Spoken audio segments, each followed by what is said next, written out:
Quiero que leamos con la ayuda del Señor algunas porciones que nos ayudan a pensar en el socorro oportuno de Dios para nosotros, su pueblo, en periodos de aflicción o de prueba. Empezando en Romanos capítulo 2, versículo 5. Pero por tu dureza y por tu corazón no arrepentido, atesoras para ti mismo ira para el día de la ira y de la revelación del justo juicio de Dios. Quiero que tomemos muy en cuenta esa expresión, el día de la ira. Y leamos también en capítulo 5, versículo 8 de la misma carta. Mas Dios muestra su amor para con nosotros en que siendo aún pecadores, Cristo murió por nosotros. Pues mucho más, estando ya justificados en su sangre, por Él seremos salvos de la ira. Leamos también en la carta escrita por el apóstol Pablo a los Efesios, capítulo 6, versículo 13. Por tanto, tomad toda la armadura de Dios, para que podáis resistir en el día malo, y habiendo acabado todo, estar firmes. Entonces, en Romanos capítulo 2, el día de la ira. Ahora aquí en Efesios capítulo 6, el día malo. Pero también tengo en mente otra expresión en el libro de los Salmos, en el Salmo 56, Salmo 56 y 3. Allí dice: en el día que temo, yo en ti confío. En Dios alabaré su palabra. En Dios he confiado, no temeré. ¿Qué puede hacerme el hombre? Hasta aquí la lectura, confiando que el Señor podrá bendecirnos con su palabra. Amén. Ciertamente, apreciados hermanos, los días en que estamos viviendo, tanto en este país como en el mundo, son días difíciles. Y me ha llevado a pensar en la situación en la que los creyentes en Tesalónica se encontraban, especialmente cuando el apóstol Pablo les escribe su segunda carta. La iglesia en Tesalónica estaba experimentando grandes tribulaciones y la situación a su alrededor parece ser que a algunos le podía hacer pensar que ya ese periodo de tiempo conocido como el día del Señor estaba presente. Y el apóstol tiene que escribirles en capítulo 2, versículo 2, que no se debían dejar mover de su modo de pensar, que no tenían que conturbarse ni por espíritu, ni por palabra, ni por carta, en el sentido de que el día del Señor estaba presente. Todavía eso no había acontecido. Debemos recordar que hay ocasiones en las Escrituras en las que esa expresión día se refiere a un periodo de 24 horas. Y eso lo encontramos, por ejemplo, en el capítulo 1 del libro de Génesis, asociado con los días de la creación. Allí dice en cada ocasión: y fue la tarde y la mañana el día primero, segundo, tercero, y así sucesivamente. Pero en esta ocasión, cuando se habla del día del Señor, y pensando en lo que hemos leído en Romanos capítulo 2 y versículo 5 del día de la ira, y en otras ocasiones en el Nuevo Testamento también, esa expresión día no tiene que ver con 24 horas, sino con un periodo de tiempo más largo, que está caracterizado por una circunstancia muy especial. Sabemos del día de la gracia, que es este tiempo en el que Dios está mostrando para con la humanidad su gracia salvadora a través del Señor Jesucristo, cuando todo pecador tiene la oportunidad de recibir gratuitamente la salvación, el perdón de sus pecados y la vida eterna. Pero ese periodo de la gracia tiene un fin, y cuando termine el día de la gracia, entonces lo que vendrá para con este mundo será el día de la ira. Ese día de la ira está relacionado con lo que en el Antiguo Testamento se conoce como el día de Jehová o también el día del Señor. Es esa misma expresión que el apóstol Pablo está utilizando en su segunda carta a los tesalonicenses, el capítulo 2.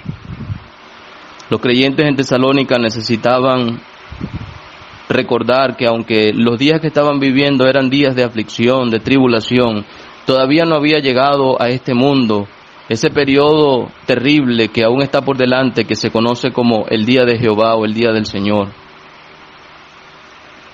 Hermanos, cuán alentador es para nosotros recordar que aunque el periodo más oscuro de la historia de la humanidad, el periodo en el que habrá más angustia, más terror, más sufrimiento, está aún por delante, y que lo que estamos viviendo realmente es muy poco en comparación con lo que a este pobre mundo le espera. Qué alentador es para nosotros recordar que nosotros, por lo que nuestro Señor Jesucristo hizo y por lo que Él hace ahora estando en vida, nosotros no tenemos temor de que ese tiempo de la ira venga sobre nosotros. Nosotros sabemos, como dice allí en el capítulo 5 y versículo 9 de la carta a los Romanos, que estando ya justificados en su sangre, en la sangre del Señor Jesucristo, por Él mismo seremos salvos de la ira. Según las palabras del apóstol Pablo a los Efesios, antes de creer en el Señor Jesucristo éramos hijos de ira y de desobediencia. Pero ahora, habiendo creído en el Señor y por su gracia, hemos pasado a ser hijos de Dios. Y lo que debemos tener en nuestra mente son las palabras del apóstol Juan cuando él escribe allá en su primera carta, el capítulo 3, versículo 1, mirad cuál amor nos ha dado el Padre para que seamos llamados hijos de Dios. Los que aún están en su condición de pecadores, sin arrepentirse, sin haber aceptado a Jesucristo, siguen siendo hijos de ira. Y lo que tienen por delante es la ira de Dios y la manifestación de su justo juicio. Días espantosos que están por delante para con esta pobre humanidad y que de muchas maneras se describen tanto en el Antiguo como en el Nuevo Testamento. Por ejemplo, Jeremías en el capítulo 30, versículo 7, él dice, cuán grande es aquel día, tanto que no hay otro semejante a él, tiempo de angustia para Jacob, pero de ella será librado, hablando de Israel. Pero también en el libro de Joel, capítulo 1 y versículo 15, dice, ay del día, porque cercano está el día de Jehová y vendrá como destrucción por el Todopoderoso. En el capítulo 2, versículos 1 y 2, porque viene el día de Jehová, porque está cercano, día de tinieblas y de oscuridad, día de nube y de sombra, semejante a él no lo hubo jamás, ni después de él lo habrá en años de muchas generaciones. Esos son los días que están por delante para el mundo pecador. Pero hermanos, ¿qué de nosotros? Nosotros, por el socorro divino, por nuestro Señor Jesucristo, seremos salvos de la ira. No tenemos que tener temor de ese tiempo. Él aparecerá por segunda vez, sin relación con el pecado, para salvar a los que le esperan. Antes de que se haga manifiesto el día del Señor, el día de Jehová, el día de la ira, Él vendrá, el Señor Jesucristo, hasta las nubes y nos va a llamar y nos va a sacar de este mundo. Y será después del rapto cuando se derramará sobre la tierra el justo juicio de Dios. Los sellos serán desatados, las trompetas sonarán, las copas se derramarán. Esas 3 series de juicios descritas en el libro de Apocalipsis se desarrollarán en ese periodo de tiempo, pero nosotros no tenemos que tener temor de eso. Porque como ya hemos leído allí en Romanos capítulo 5, mucho más estando ya justificados en su sangre, por él seremos salvos de la ira. Y en Apocalipsis capítulo 3, versículo 10, hay una promesa que es para nosotros, y allí en el mensaje a la iglesia en Filadelfia se dice: por cuanto has guardado la palabra de mi paciencia, yo también te guardaré de la hora de la prueba que ha de venir sobre el mundo entero para probar a los que moran sobre la tierra. Esa hora de la prueba allí está relacionada con ese periodo de la tribulación, ese periodo de ira y de juicio sobre la tierra. Pero ¿qué dice de nosotros? Te guardaré. Y allí guardar quiere decir con preservar totalmente. ¿Cómo? Mediante el arrebatamiento. Él nos va a sacar de la tierra, así como lo hizo con Enoc antes del diluvio. Hay dos referencias entre Génesis capítulo 5, 6 y 7 que nos ayudan a pensar en la manera en que Dios va a preservar a los suyos en ese tiempo futuro. Uno de los casos es el caso de Enoc. Enoc fue traspuesto para no ver muerte, preciosa figura de lo que el Señor hará a su iglesia mediante el rapto, la transformación de nuestros cuerpos. Nosotros estamos aguardando la esperanza bienaventurada y la manifestación gloriosa de nuestro gran Dios y Salvador Jesucristo, el cual transformará el cuerpo de la humillación nuestra para que sea semejante al cuerpo de la gloria suya. De modo, hermanos, que si el día de la ira de Jehová, el día del Señor, el día de Jehová, tiene que empezar a desarrollarse mañana, entonces el Señor vendrá por nosotros hoy antes de que eso pase. Y tendremos una experiencia similar a la de Enoc, que antes de que llegara el juicio del diluvio, él fue sacado de la tierra de esa manera milagrosa. El otro caso es el de Noé, pero el caso de Noé nos hace pensar más en lo que hará el Señor con el remanente judío, salvados, no antes del juicio, sino durante el juicio. Habrá algunos que serán preservados milagrosamente por él en medio de aquel periodo tan terrible de juicio. Pero nosotros debemos pensar mejor en la situación de Enoc. Eso es lo que nos espera. Seremos guardados de la hora de la prueba que ha de venir sobre el mundo entero. Lo que está viviendo el mundo en el presente realmente es difícil. Pero ojalá aquellos que no son salvos pudieran entender que lo que espera a este pobre mundo es mucho peor. Podría ser más bien que lo que estamos viviendo en el presente es la preparación de la plataforma para la manifestación de aquel que aparecerá en la escena mundial como el que va a solucionar los problemas de todos, pero con engaño. El mundo está entrando en una crisis sin precedentes en cuanto a lo económico, en cuanto a lo social, en cuanto a la salud. Muchas naciones no hallarán manera de solucionar los problemas que esto va a dejar, y posiblemente ese sea el escenario perfecto para que aquel hombre de pecado se manifieste como el Redentor, como hemos dicho, con engaño. Pero Él no se va a manifestar mientras la iglesia está aquí. Ya está en acción el misterio de la iniquidad. Tuvo que decir el apóstol Pablo a los tesalonicenses, solo que hay quien al presente lo detiene. ¿Y quién es el que lo detiene? Es el Espíritu Santo, morando permanentemente en la iglesia. Mientras nosotros estamos aquí, Él no podrá manifestarse. Después que seamos arrebatados, Él lo hará. Su manifestación pública está asociada con el inicio de ese periodo conocido como la tribulación o la semana 70 de la profecía de Daniel, también relacionado con el inicio del periodo del día del Señor, el día de Jehová, el día de la ira. Pero hermanos, insisto, nosotros no tenemos que tener temor a eso. El socorro del Señor para nosotros está asegurado. Antes de que llegue el día de la ira, por Él, por nuestro Señor Jesucristo, seremos salvos de ese periodo tan oscuro y terrible. Pero podríamos pensar, ¿y qué del tiempo presente? Alguien dirá, está bien, no estaremos aquí en el tiempo de la tribulación, no tenemos que tener temor de eso, pero hermanos, es que nos sentimos como si fuéramos el objeto especial del ataque del maligno en estos días. ¿Cuántos están experimentando una circunstancia así? Bueno, allí es donde creo que tiene que ver lo que hemos leído en Efesios capítulo 6. Ciertamente hay periodos de tiempo en la vida de cada creyente cuando pareciera ser el objeto especial de los ataques del maligno, del diablo y sus ángeles. Pareciera estar permanentemente en la mira. ¿Y qué hacer? ¿Qué tenemos de parte del Señor como recurso, como respuesta, como ayuda?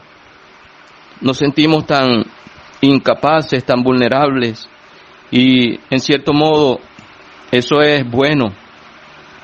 Que el Señor nos guarde de sentirnos fuertes en nosotros mismos, porque si sentimos, si somos conscientes de nuestra debilidad ante la tribulación, ante la aflicción, entonces las palabras del apóstol a los Efesios son para nosotros. Versículo 10 del capítulo donde citamos, capítulo 6, por lo demás, hermanos míos, fortaleceos en el Señor y en el poder de su fuerza. No estamos desprovistos de socorro. Tenemos el recurso del poder de Dios, del Todopoderoso.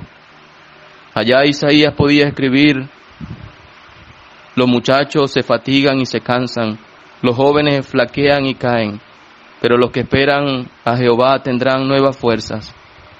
Él es el que multiplica las fuerzas al que no tiene ninguna. Y hermanos, esa es Él de quien el apóstol está diciendo aquí: fortaleceos en el Señor. Podemos tomar en Él fuerza para seguir adelante. Y aunque los ataques del enemigo siguen incesantemente, especialmente en algunos periodos de nuestra vida, el Señor ha provisto para nosotros no de algunas partes de la armadura, sino, como dice en el versículo 11, vestidos de toda la armadura de Dios. Tenemos en el Señor toda la protección asegurada. No es algo que tenemos que fabricar, construir, comprar o ganar. Es algo que solamente tenemos que tomar. Cada una de las cosas descritas en estos últimos versículos de la carta a los Efesios estaban a la disposición de la iglesia en Éfeso, pero también están a la disposición de cada creyente en el presente. ¿Cuál será el resultado de tomarlo todo?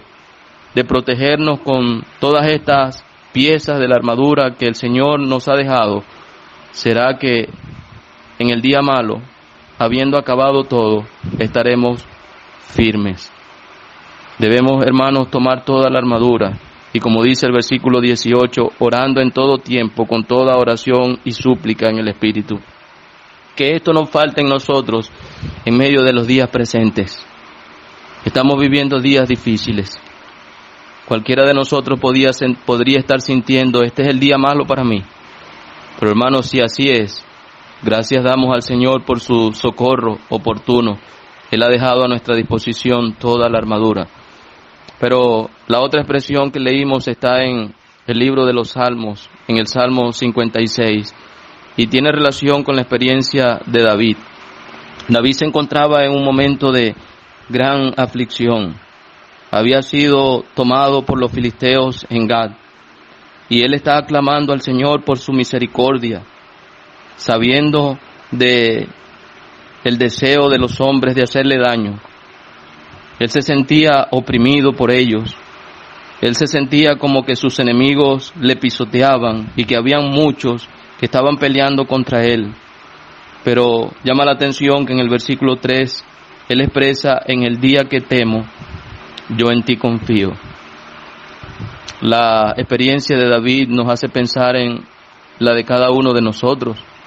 Ciertamente, como humanos, estamos expuestos a sentir miedo, a sentir temor.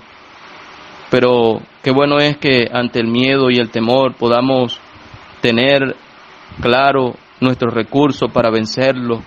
Y es que debemos poner nuestra mirada en aquel que, como dice el escritor a los Hebreos, sufrió tal contradicción de pecadores contra sí mismo, nuestro Señor Jesucristo, para que nuestro ánimo no se canse hasta desmayar.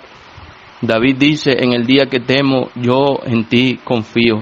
¿Sabe, hermano, hermana? Hay algo que me ha llamado la atención de la situación mundial en el presente. No sé si usted lo habrá visto de esa manera, pero pareciera haber una campaña a fin de que todo el mundo sea presa o víctima del miedo, del pánico. Muchas personas están viviendo días de gran angustia, desesperación, de depresión, tristemente en algunos casos han llegado hasta el colmo de quitarse la vida. Y pareciera ser ese sencillamente el resultado de lo que se les ha presentado ante sus ojos, ante sus oídos, todo lo que dicen los medios de comunicación, algunas redes sociales, es para crear ese sentimiento de miedo en la población. Y nosotros como creyentes no estamos exentos de ser afectados por todas esas cosas. Pero ojalá que el Señor nos guarde de que nuestra mirada y nuestros oídos estén centrados en ello, sino que estén más bien puestos en el Señor, y que si en algún momento las circunstancias a nuestro alrededor o más allá, la incertidumbre en relación a lo que ha de suceder, quiera afectar nuestro corazón y nos haga sentir miedo, podamos inmediatamente derrotar ese miedo. ¿Y de qué manera? Como lo hizo David. En el día que temo, yo en ti confío. Ninguno de nosotros va a presumir de una tremenda capacidad y decir, no, yo jamás en mi vida lo he sentido. Es que mi confianza en el Señor es tan fuerte que jamás he tenido miedo. Claro que lo hemos sentido, pero el problema no está en sentirlo en un momento. El problema está en que el miedo haga nido en nuestro corazón y que como un monstruo estando allí trate de devorar nuestra propia vida, que nos haga daño tanto en lo espiritual como en lo físico. Está descubierto, inclusive por lo que conocen de la medicina, que el estado emocional de una persona afectará negativa o positivamente su salud. Dice también el proverbio, para citar una fuente también fiable, que es la palabra de Dios: el ánimo del hombre soportará la enfermedad, pero ¿quién soportará al de ánimo angustiado? ¿No cree usted, hermano, que estar atento a todas las malas noticias alrededor y caer como víctima del miedo podría perjudicarle? Y entonces, ¿qué podemos hacer si todo lo que hay alrededor es como para sentir miedo? Bueno, somos humanos. Puede haber el momento de sentirlo, pero tenemos el socorro en el Señor. En el día que temo, yo en ti confío. ¿Cuál era el resultado para David? Versículo 4. En Dios alabaré su palabra. En Dios he confiado, no temeré. ¿Qué puede hacerme el hombre? Yo no quiero decir estas palabras como si fueran parte de mi experiencia de todos los días, sino más bien leerlas como para que veamos la experiencia de David y tengamos en ello un ejemplo de lo que cada uno de nosotros puede hacer y debe hacer. En el día que temo, yo en ti confío. De manera, hermano, que tenemos en el Señor socorro oportuno. Él es aquel de quien el escritor a los Hebreos dice que podemos y debemos acercarnos confiadamente al trono de la gracia para alcanzar misericordia y gracia para el oportuno socorro. Él nos va a librar de la ira, de la hora de la prueba que ha de venir sobre el mundo entero. A través de la armadura que Él nos ha dejado, Él nos puede salvar y ayudarnos a estar firmes en el día malo o después de que el día malo haya pasado. Y también en la confianza en Él, teniendo nuestros ojos puestos en Él, podemos decir como dijo David: en el día que temo, yo en ti confío. Ojalá que estas palabras sean de animación para cada uno de los que la puedan escuchar y que el Señor bendiga su palabra. Amén.